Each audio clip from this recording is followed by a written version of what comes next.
Hello again. I'm back with another lino carving. This time it is of a big old dragon with a big old grin on its face. I call this one Grinning Dragon. You know, not every title needs to be super creative and thought-provoking. Sometimes it can just be what you're looking at. This design originally came about just one night. I was just doodling, playing around with the symmetry features in Clip Studio Paint, and just came up with this design. There's not a whole lot of thought behind this. There is, I did hide a few symbols in this one here, mostly the Mars and Venus symbol, because I felt like, you know, this dragon illustration was very much like like I combined features, like typical masculine and feminine features, but otherwise, other than that, I was mostly just going for a fun design that I both like aesthetically and was really fun to draw. Then I, went through the same process as I did with the spineless angel, where I printed it out onto some paper, cut it out. I would recommend maybe leaving a little bit of a bigger border than I did with the paper, because once you glue it down, the edges like to kind of curl up a little bit. Wiped it down with some alcohol, just to make sure it was nice and clean. And then I put my print on top of it, lined it up how I wanted to, and you can see I create like this little outline. And I also create these little lines that overlap with the outline on the lino and also the paper. This helps me really make sure I line it up when I go to put it back on after putting the Mod Podge down. There we go. Putting it on, making sure it goes on really nice and well. No air bubbles, nothing like that. Make sure it goes on really nice and well. Use the brayer, helps a lot. After this, I put a little bit of parchment paper on it so it doesn't stick to things. Piece of cardboard to spread out the weight, and then I take this huge just old hunk of clay that I have, it's probably like 20 pounds, stick that on there, leave it on there overnight or however long it was before I remembered to take it off. It might have been a couple days. Now for the next part, and it's just rubbing off the paper. You get it damp with some water and just carefully rub it off. Your finger works best for this process, and you just really gotta take your time. But it's always so fun to see it come through and just how clean and crisp it can come through, especially if you glued it on properly and gave it enough time to dry. This should come through really clean. I think this one was actually the cleanest transfer I've had yet. The only issue I think I had later on was I don't think I actually cleaned all of the paper off. I think I still had like this really thin layer, and it just caused just this weird thing to happen when I was carving from time to time, where it'd be like peeling like two things at once, and the paper would kind of get in the way, but it still worked out in the end. I do think I maybe waited a little too long to carve this piece, and some things were kind of coming loose or peeling off a bit easier than they should have been, but it's fine. Once all that paper's cleaned off, now we paint on our stain layer. And again, just like before with the spineless angel, I just used some simple acrylic paint, watered it down a little bit, and just painted it right on.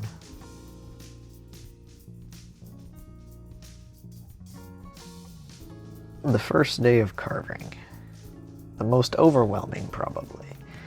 This is where you start.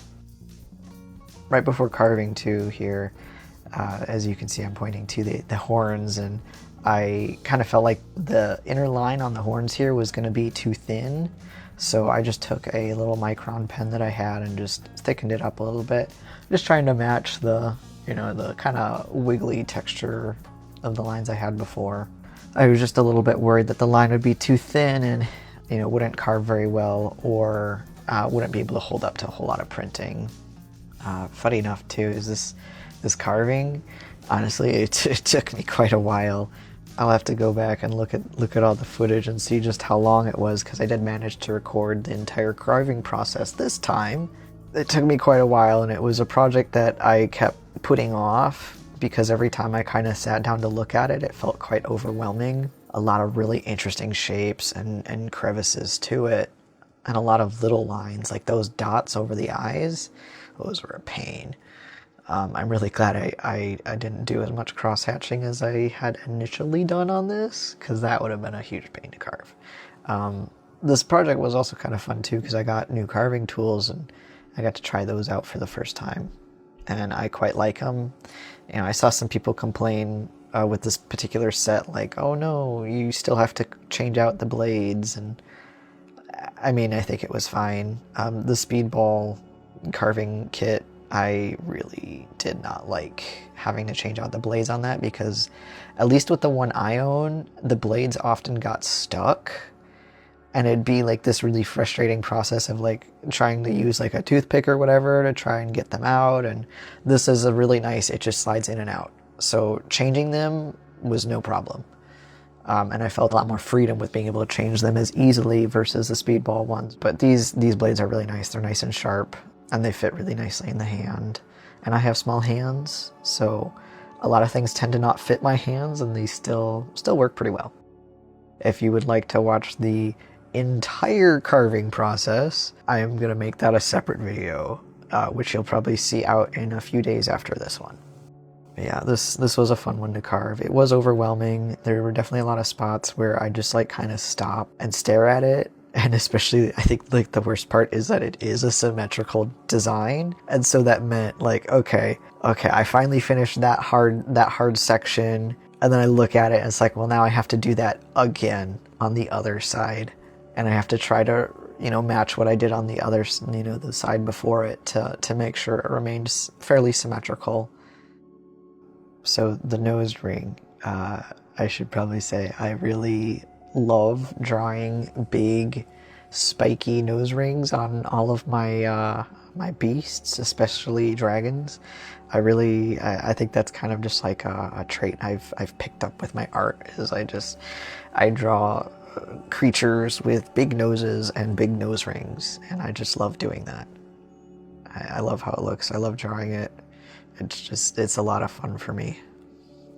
I guess it's not a nose ring, actually. It's a septum piercing, but nonetheless, you know what I'm talking about. Carving day 2 of 4. So these weren't exactly like back-to-back carving days. There were definitely like several days, if not weeks, between some of these carving sessions. But nonetheless, I broke them up into days just to kind of give you an idea. This one, I believe, I went up to pretty much around the eyes for the day 2. A little bit less interesting because it's just getting around all those little edges and all that, and it's kind of fun at the end here. It almost looks like the dragon's like wearing a face mask because of like the contrast between the carved and uncarved areas. So I did, as you can see, I actually have a pretty consistent camera shot. And I have nice lighting, too. I managed to find a second lamp and a very precarious way of setting it up. Now, unlike the spineless angel drawing where I did cut my finger a few times working on that one, I did not draw blood on this one. However, I think my camera fell on me about at least 3 times, I think. One of my lamps that I was just telling you how gleefully I managed to find and set up was also set up pretty precariously and did later fall as well during the shoot. Oh well, it worked out fine. I just need to make my equipment less precariously set up. Carving day 3. Really in the thick of it now, because now we're to probably the most intimidating part of this whole carving process, and that is the eyes.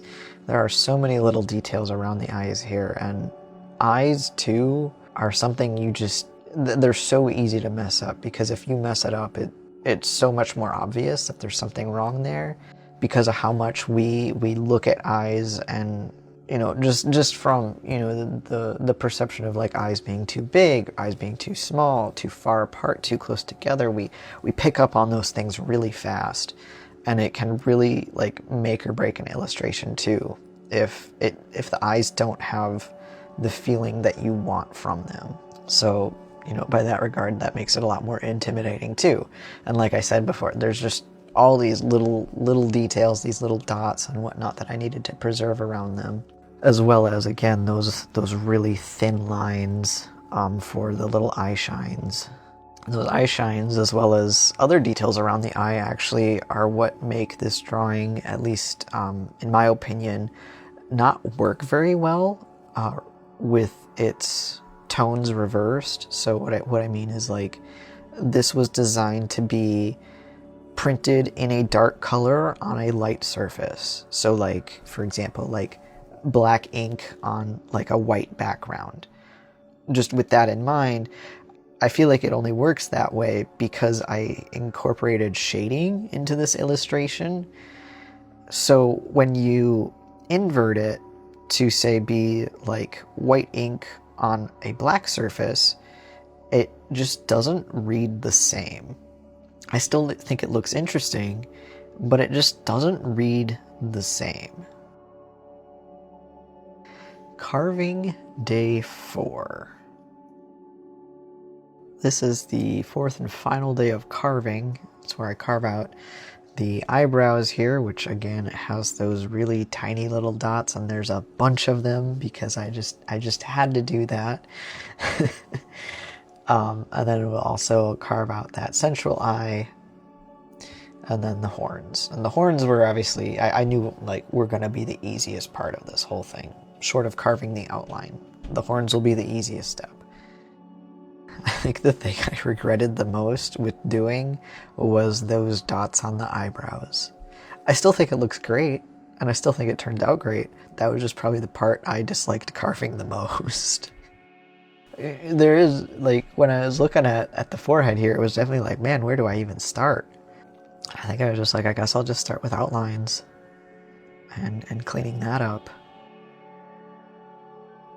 You know, I don't exactly know what, like, standard procedure is for carving lino blocks, but, you know, general rule of thumb when you're working with sharp objects is you don't want to cut towards yourself, which you have probably noticed by now I'm already doing quite a lot because I stabilize the block with my non-dominant hand, and that does often lead me to, you know, carving the block towards that hand, which is how one of the times I cut myself while working on the spineless angels. I do think my blade slipped and I stabbed my finger.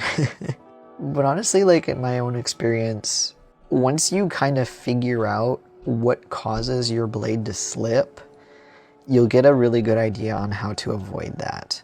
And for me, at least, you know, the ways to avoid that is be really mindful of how you're applying your pressure. And also, you'll start to notice when you're catching yourself actually applying too much, because you got to go at this slow.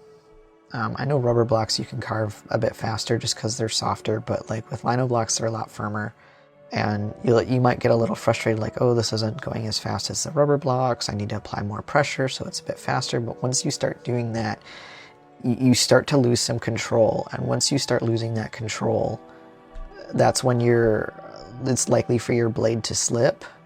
And not only are you at risk of hurting yourself when it slips, but you're also more than likely going to damage your piece too in the process, because it's going to slip and it's going to cause a cut that you didn't want to make. And this happens. There's some suggestions online on how you can fix it when that happens, or you can just make it a part of the piece and just roll with it. I had that happen to my Minotaur print, and I think I just decided to incorporate it as like a little nick in the horn. Although I think it ended up not actually showing a whole lot once it was actually printed. And again, you know, be mindful of how much pressure you're putting. Don't put too much. If you catch yourself putting too much, be like, okay, am I carving too deep?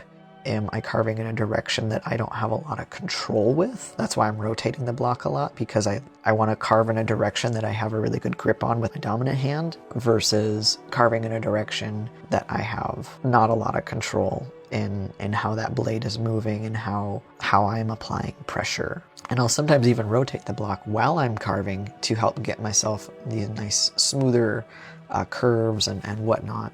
If you do this, please be careful. These are still sharp tools. These are still sharp objects. Be really mindful of how you're applying pressure, and be mindful of what is in the direction of your blade, because you don't want to hurt yourself. You don't want to hurt somebody else. You don't want to damage things around you.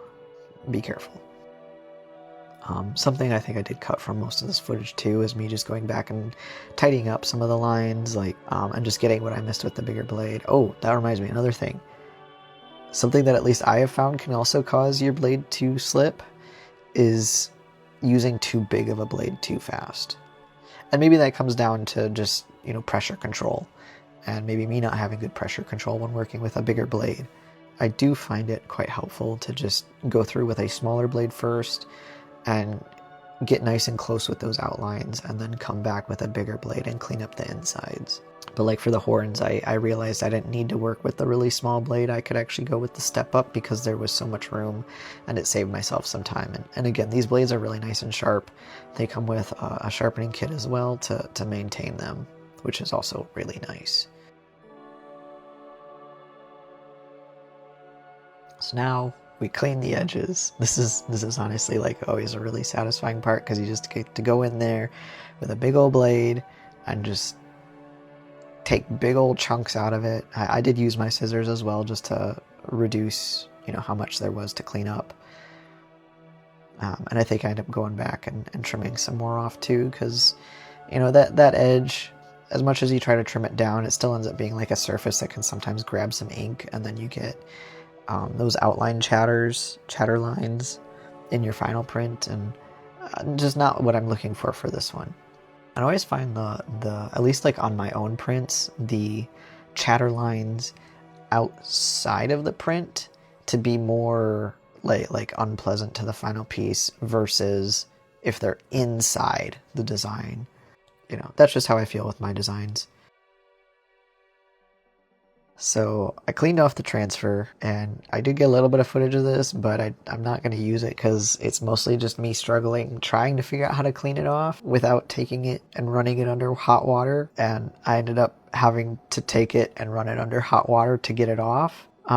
The reason why I was trying to avoid that was because when the backing on these blocks gets wet, it causes it to constrict and cause the block to warp. Like you can see here, the block is really like warped and rounded because I washed it. So what I'm doing now is I'm laying it down on a towel, and I'm going to weigh it down so it dries flat. This works. It works. It came out really nice and flat after it dried. But in general, you don't want to get these wet. I have found that like cleaning wipes work pretty well to clean the ink off.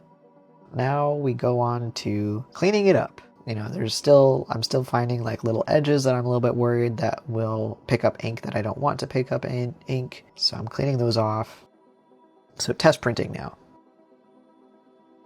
I just used some water-based ink because it's a bit easier to work with. It dries really fast though, is the only issue. So in this case, that works pretty well. The prints aren't going to be all sticky, but man, rolling the ink on the first time, it's just like, dang. There is, in a way, the final piece. It's not quite done yet, but all that hard work, there it is. And I had realized between my previous printing of the Spineless Angel and working on this that, you know, on the Spineless Angel, I was like struggling to find pieces of paper that worked to do test prints on that were clean enough that I could see the details of what was and wasn't working, but also was like big enough. And then it was like, wait, I printed these out on printer paper. I could just do the test print on printer paper. It's the same size. And it worked surprisingly well. It picked up the ink quite nicely, and it let me see all the details I needed to see. I was honestly really surprised that it worked this well. What I was looking for with this was more so where there were chatter lines that I didn't want. So like there were a lot of these, especially around the eyebrows and on the horns. That's where I saw the most of these. And so, and I also have the print right there visible for me. And I, you know, when I'm doing this, I just got to remember, and this is, again, you know, it's harder since it's a symmetrical illustration, but I just have to remember what I'm looking at on the paper is mirrored on the block itself. All right, so now onto the final printing, or, you know, maybe final-ish, you know, final 0.2, final 0.5, you know. But here I switched over to some oil-based ink, and I'm going to print on paper. This print's really nice in that, like, definition-wise, it's pretty even throughout. What I'll do before I print pretty much all the time now before I'm doing like proper prints. If I'm doing test prints, I don't do this, but when I'm doing proper prints, I will prime the block first by rolling out ink onto it, and then I just use like some disposable like newspaper and do a print on that. Yeah, so I ended up doing 2 paper prints because that's about how much paper I had left. Time for the fabric printing, because I always intended for this design to go on fabric. So here I'm going to start with white, so it's going to be white ink on black fabric. I only did a couple of these because like I said before, you know, this design was not made with the intention of being light on dark. It was made with the intention of being dark on light, because there is shading represented in the illustration or implications of shading. I feel it just doesn't come across as well. I think the design white on black still looks quite nice. It just doesn't have the same feeling. It doesn't read the same as the black on white does. Yeah, so here we go. Here's the first reveal, and man, look at that. Like, it's still really cool. Like, the white on black is still really cool. I just don't feel it reads the same. It's still really cool though. So here we go now with black on white, and this time I realized like, oh, I should probably put like newspaper while I'm inking it underneath to pick up where I maybe over ink, or like, you know, the brayer slips off, and here we go. Look at that. It's so cool to see. Like, there it is. There's the thing I drew up on my computer several months ago. Now it's in the real world on fabric, and it's just so cool. And I really like doing these fabric prints. It becomes almost like this collaborative artwork. So like, I've made the print and I've stuck it on some fabric. Now it's your turn to take that piece of fabric and make it your own and put it on something you want to put it on, and stitch that on however you want to stitch that on, cut the shape around it however you want to cut the shape. Hell, cut the patch in half and Frankenstein it to another patch. Go crazy. Have fun with this. Thank you for sticking around, and take care.